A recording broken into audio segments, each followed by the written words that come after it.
2 August সকালে এসেছিলাম অরুণাচলের সমতল ভূমির নামসাই। অফিসের কাজে এসেছি। নামসাইয়ের কাজ শেষ করে আমরা এখন চলে এসেছি ইটানগরে। প্রায় 7 ঘন্টা লাগলো আমাদের ওখানে পৌঁছোতে। ভেবেছিলাম অরুণাচল ভ্লগের দ্বিতীয় পর্বটা খুব তাড়াতাড়ি নিয়ে আসব, কিন্তু কিছু ব্যক্তিগত কাজে আটকে যাওয়ায় দেরি হয়ে গেল। এই জন্য ক্ষমা প্রার্থী। তাছাড়া দ্বিতীয় পর্বের কিছু কিছু ফুটেজ নষ্ট হয়ে যাওয়া আর কিছু ফুটেজ রিকভার করতে গিয়ে দেরি হওয়াটা আরও একটা কারণ। এই পর্বে আমরা ইটানগরে অফিসের কাজ শেষ করে চলে যাব অরুণাচলের আরও উঁচু পাহাড়ি জনপদে, যাব দিরাং। সঙ্গে থাকুন। আমরা এখন ডিব্রুগড় থেকে অরুণাচলের দিকে চলেছি। আমরা আছি এখন বগিবিল ব্রিজের ওপর। এই ব্রিজের বিশেষত্ব হলো আসামের মতো ভূমিকম্পন প্রবল এরিয়ায় আর্থকোয়েক ম্যাগনিটিউড 7 অবধি এই ব্রিজের ডিজাইনটা কোনো রকমভাবে ক্ষতিগ্রস্ত হবে না। এটি এশিয়ার সেকেন্ড লংগেস্ট রেল কাম রোড ব্রিজ। রাত প্রায় 10:30। ইটানগরের নতুন এয়ারপোর্টের পাশ দিয়ে এসে পৌঁছলাম চন্দ্রনগর ডিসি অফিসের পাশে হোটেল সিগনেট ইন ট্রেঞ্জে। আগে থেকে এখানে রুম বুক করা ছিল। এখান থেকে নাহরলাগুন রেলওয়ে স্টেশন প্রায় 15 থেকে 16 কিলোমিটার ডিস্টেন্সে। সেপ্টেম্বরের শেষে এই এয়ারপোর্টের ফ্লাইট চালু হওয়ার কথা। আসুন আমাদের রুম ট্যুরটা করিয়ে দিই।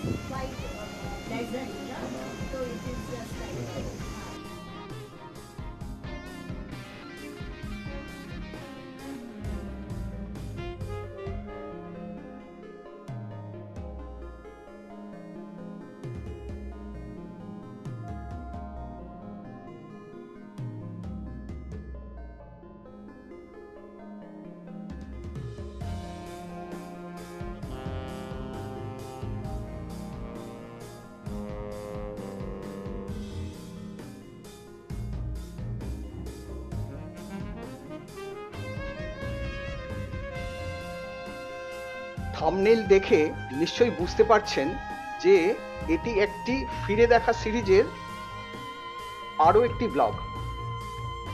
এটি অরুণাচল প্রদেশের উপর করা সিরিজের দ্বিতীয় অংশ আর ফিরে দেখা সিরিজের তৃতীয় পার্ট।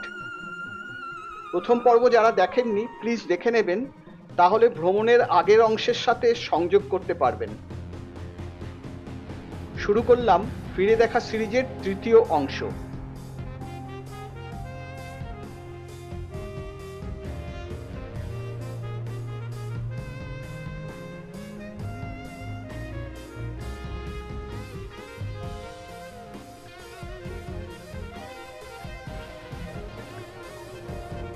আগস্ট 2022 সকাল 8:30। গত রাত্রে আমরা এসে এত ক্লান্ত ছিলাম যে ডিনার করে শুয়ে পড়েছিলাম। এখন আমরা ব্রেকফাস্ট করে যে কাজের জন্য এসেছি, মানে অফিসের কাজ নিয়ে যে এসেছি, সেই কাজে বেরিয়ে যাব।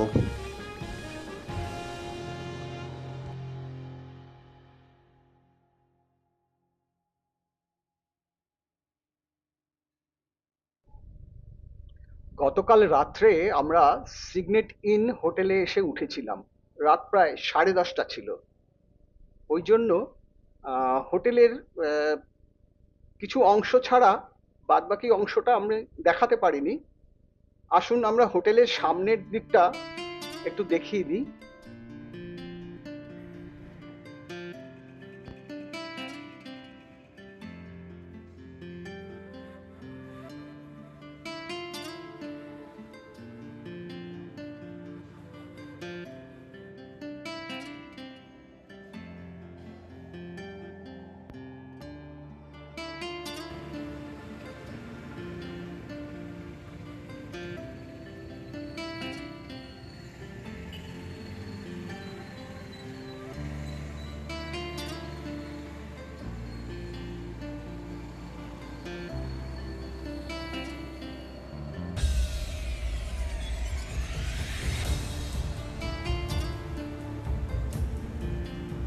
আমরা যে কাজে এসেছি সে মিটিংটা 10টা নাগাদ হবার কথা ইটানগর সায়েন্স সেন্টারে।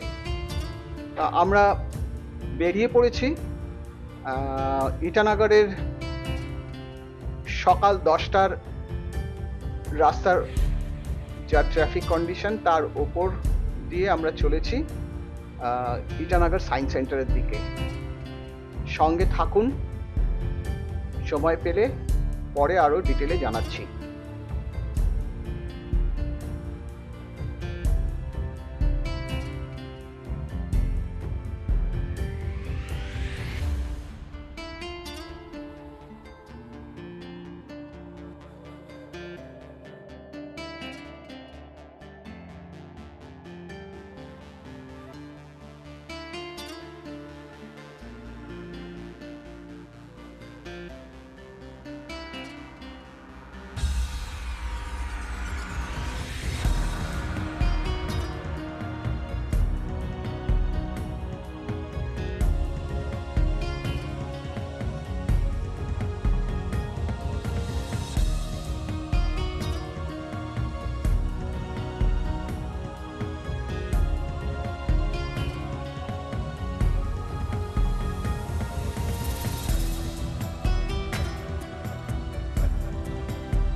সায়েন্স সেন্টারের কাজ মিটে যাওয়ার পর আমরা বেরিয়ে এসেছি।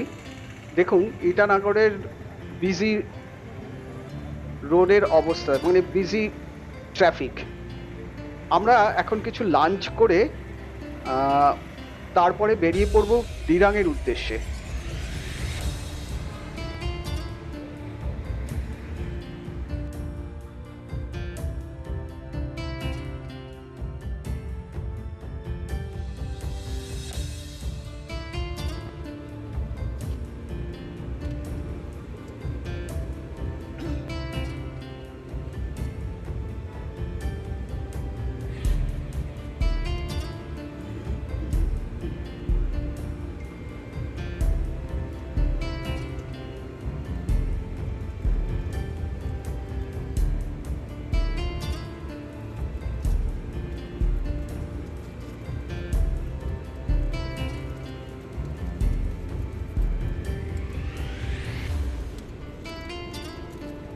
আমরা এখন নামেরি রিজার্ভ ফরেস্টের ওপর দিয়ে চলেছি।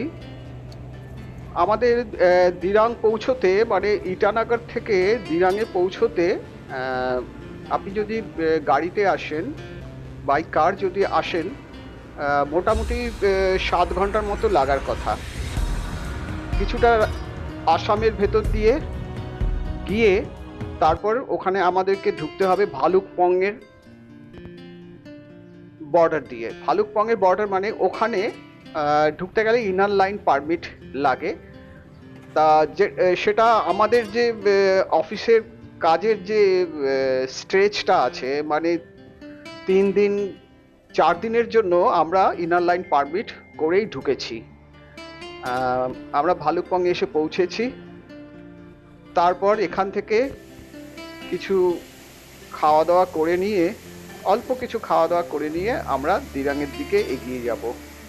সামনে দেখুন অসম্ভব সুন্দর একটা নাম না জানা লোকেশনে একটি ফলস। আমরা তো বেশ আনন্দ পেলাম ওই ফলসটাকে দেখে, সবাই মিলে হই হই করে নেমে পড়লাম ছবি তোলার জন্য।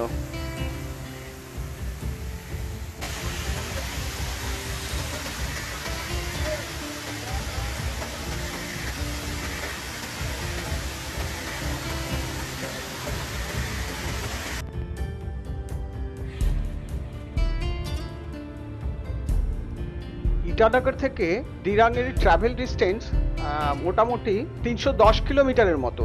আমরা এখন অরুণাচল প্রদেশের ভেতরে ঢুকে পড়েছি। ভালুকপংয়ে ইনার লাইন পারমিট দেখিয়ে আমরা ঢুকে পড়েছি।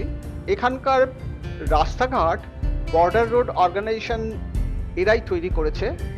অসম্ভব সুন্দর রাস্তার কন্ডিশন। শুনতে মনে হয় 310 কিলোমিটার, ট্রাভেল টাইম 7 ঘন্টার মতো, কিন্তু আমরা মালুমই পাচ্ছি না। আর প্রকৃতির সৌন্দর্য তো রয়েছেই।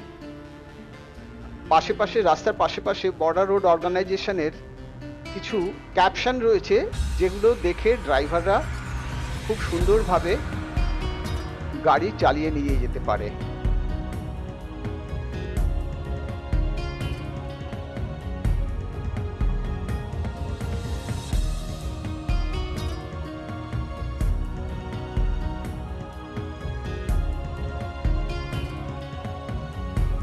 এই ওয়েস্ট কামিং ডিস্ট্রিক্টের রাস্তাগুলো প্রায় সবই বর্ডার রোড অর্গানাইজেশন দ্বারা সুন্দরভাবে তৈরি করা হয়েছে। তাই রাস্তার পাশে মাঝে মাঝেই সুন্দরভাবে রাস্তাগুলোর পরিচয় বা গাড়ি চালানোর পদ্ধতি নিয়ে বাধা নিষেধগুলোকে হাইলাইট করা হয়। রাস্তার প্রতিটি বাঁকে পাহাড়ি দৃশ্যপট পাল্টাচ্ছে, আর আমরাও সেই ভালো লাগার অনুভূতিগুলো নিতে নিতে অনেকটা উচ্চতায় পৌঁছে গেলাম।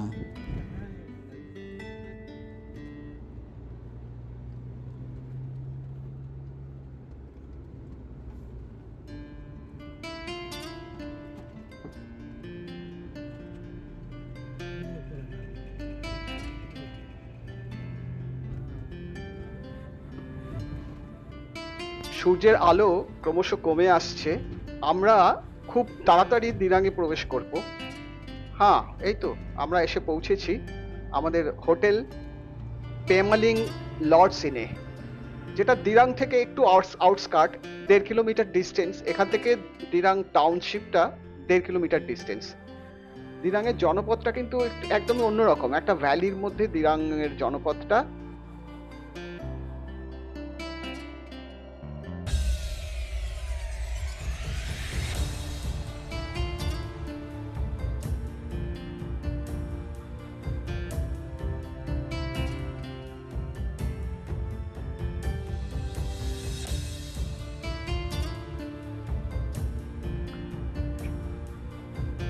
সকাল 10টা, আমরা আছি দিরাঙে।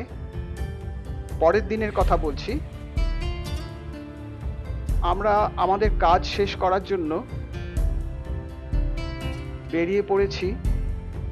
ওখান থেকে আমরা কাজ শেষ করে হাতে যদি সময় থাকে আমরা একটু সেলাপাসের দিকে যাব ঠিক করেছি। ওখান থেকে ফেরার পথে দিরাং মনাস্ট্রিতে যদি সুযোগ হয়, দিরাং মনাস্ট্রিতে একটুখানি সময় কাটিয়ে আমরা আমাদের হোটেলে ফিরে আসব। 6 আগস্ট মানে নেক্সট ডে আমাদের দিরাং থেকে বেরিয়ে কলকাতার দিকে ফিরে যাওয়ার কথা। সঙ্গে থাকুন, দেখা যাক সেলাপাসের অভিজ্ঞতা আমাদের কীরকম হয়। ওখানে শুনেছি উচ্চতাজনিত কারণে একটু অসুবিধে হয়, কারুর তো অক্সিজেনের অভাবও হতে পারে। যাকে দেখা যাক, আমরা সবাই সুস্থই আছি। পৌঁছে দেখাচ্ছি বা কথা বলছি।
যেতে যেতে এক জায়গায় পেলাম অদ্ভুত সুন্দর পাহাড়ি ফুল গাছের দেখা।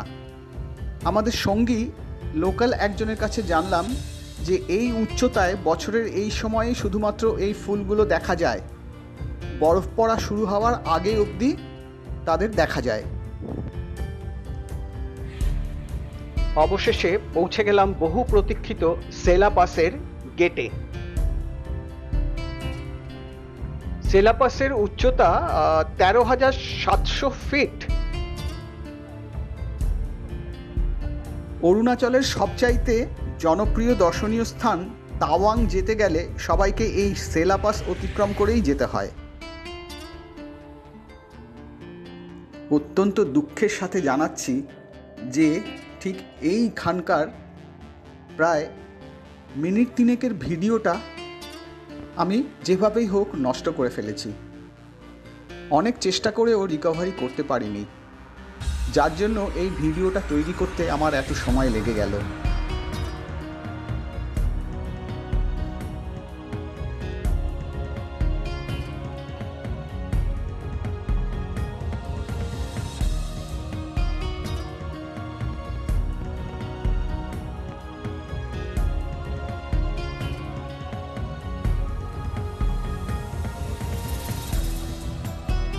কিছুক্ষণ হতবাক হয়ে সেলা পাসের লেক আর সিল্ক রুটের সৌন্দর্য উপভোগ করে নিলাম।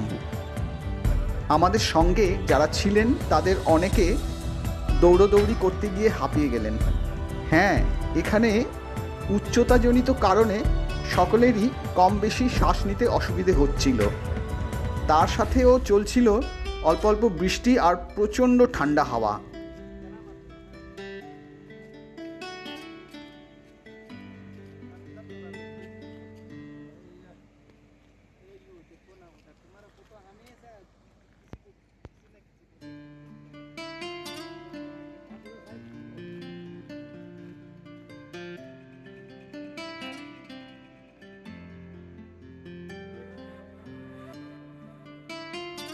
বিকেল গড়িয়ে সন্ধে হয়ে গেছে, প্রায় অন্ধকার নেমে এসছে চারিদিকে। আমরা এই সময় এসে পৌঁছলাম দিরাং মনাস্ট্রিতে।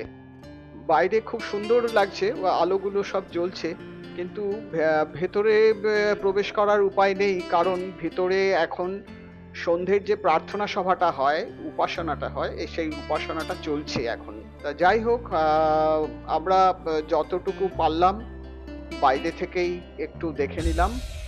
দেখা যাক এর পরের বার যদি সুযোগ হয় তো অবশ্যই এখানে এসে আলো থাকতে থাকতে আসবো, এসে পুরো ডিটেলে বুঝে নেবার চেষ্টা করব, দেখবার চেষ্টা করব, অভিজ্ঞতা যাতে ভালো হয় সেই চেষ্টা করব।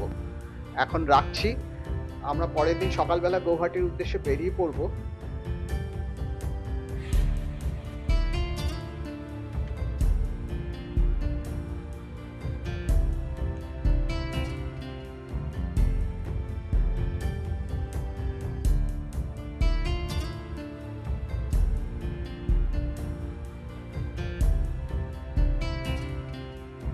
এই 4 দিন যারা আমাদের সাথে সব সময়ের জন্য ছিলেন, সমস্তভাবে গাইড করেছেন, তাদেরকে আমরা বিদায় জানিয়ে আমরা গৌহাটির উদ্দেশ্যে বেরিয়ে পড়লাম। আর হ্যাঁ, একবার মনে করিয়ে দিই, আমার এই চ্যানেলটিকে সাবস্ক্রাইব করতে ভুলবেন না। সাবস্ক্রাইব করে পাশের বেল আইকনটায় প্রেস করে দেবেন, তাহলে এর পরের ব্লগগুলো যখন আসবে তখন সবার আগে আপনি নোটিফিকেশান পেয়ে যাবেন। শুধু একটিমাত্র প্রেস আর আমাদের অভিজ্ঞতা শেয়ার করার আনন্দ। ভালো থাকবেন।